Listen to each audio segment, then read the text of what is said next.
So using the Leland method to instruct fly casting, we got to cover the first principle, and it's a relatively easy one. But before we even talk about the first principle, let's figure out something here, what we're really trying to do during a fly cast.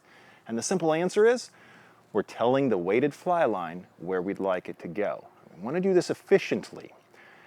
Think about a fly line as one complete unit, and we want to move that whole entire unit, and that's basically everything out of the tip of the rod, as though it's one solid unit. So principle number one is to remove slack out of the fly line before we attempt to move it. Now I've got a fly rod in my hand and reel and line, and I've got some line on the lawn right now. And I'm going to make a big mess of it. Whether it's lawn or water, it doesn't matter in this example. You can see I've got a whole bunch of spaghetti on the lawn in the form of my fly line.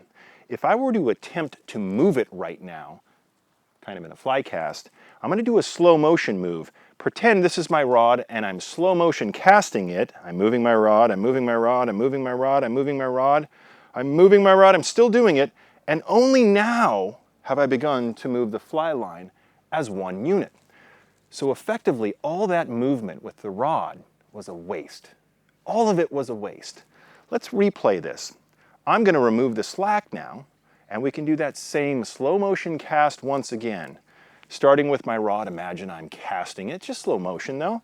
As I begin to move my rod, although it might be hard to see on the lawn, I'm moving everything. I'm moving the whole entire fly line. I'm moving the leader, and crawling behind it is my fake bug in the form of a puff of yarn.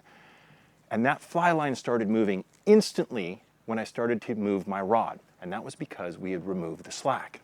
Great, you say. Well, maybe, now that we know we have to remove the slack, the obvious question or questions is, well, how do I remove the slack? I'll give you a freebie. If this was actually moving water and we were stream side, if you took your fly line and just put it straight into the water, imagine if a current was coming toward me and by me.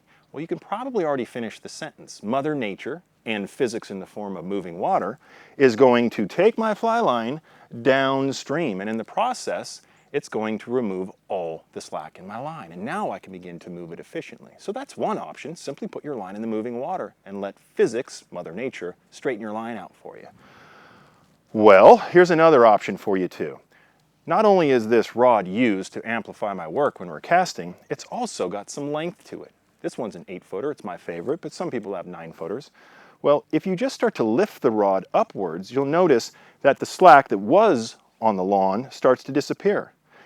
And as your rod is as tall as it can get, I still have a little bit of slack, but then I can pull my rod back lightly and I've removed slack once again in my line system.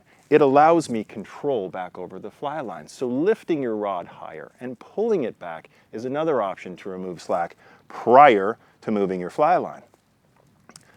The third and final option, if the first two aren't available, if you're like me casting on lawn and you don't have moving water to help you, well, let's not worry about that. If two, you're not quite ready to raise the rod and so on, I don't care any way you choose to do it, which could just be the world's ugliest cast, but if you kind of fling your line away from you, guess what? We've removed slack.